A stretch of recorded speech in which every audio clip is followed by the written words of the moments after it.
Kevin Hollingray, Shadow Secretary of State. We're going to have the Secretary of State just heard there now. He's going to come up and say about the new laws, blasphemy laws about criticising Islam, as in all the girls that got raped.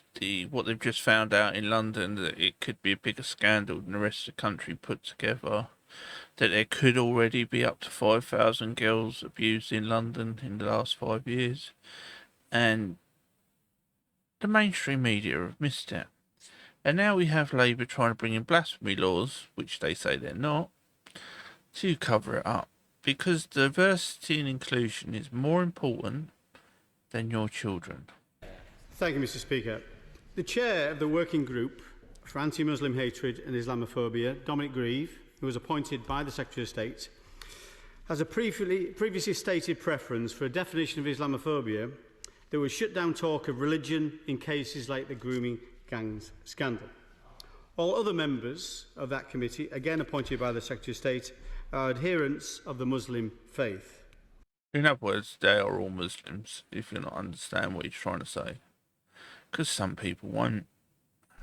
Does the Secretary of State not share our concerns that their report and recommendations will be seen as predetermined and biased? It's already predetermined and biased because they've already decided. They've even stated, I think, 3 of them or 4 of them have already stated that they believe that Islamophobia should be made illegal. And any people commenting on the grooming gang scandals and the abusers as Pakistani Muslims should be shut down, including MPs. Secretary of State.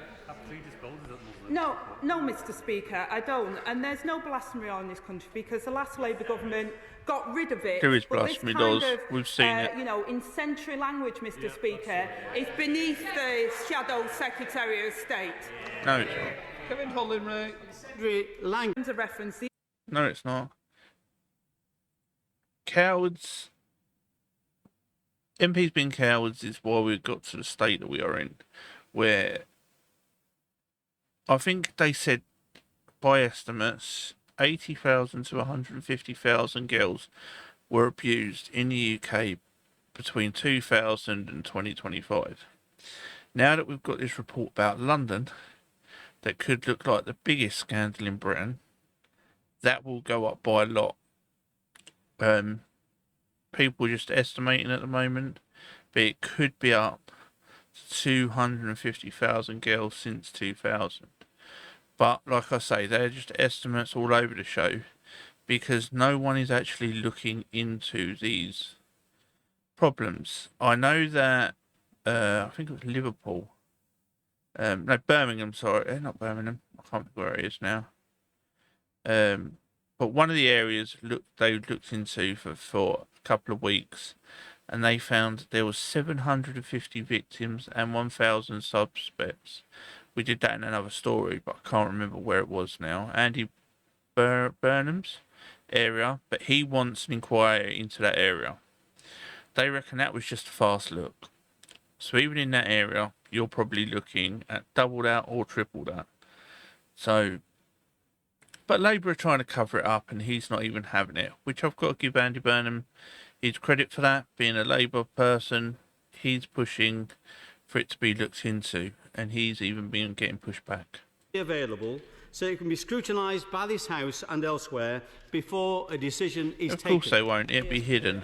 Well, Mr. Speaker, as set out in the terms of reference, the independent working group will submit their findings to ministers. We will then consider their recommendations and set out the next steps. I would urge the members to let the independent group get on with their work, and if he has views, feed them in as part of the call for evidence.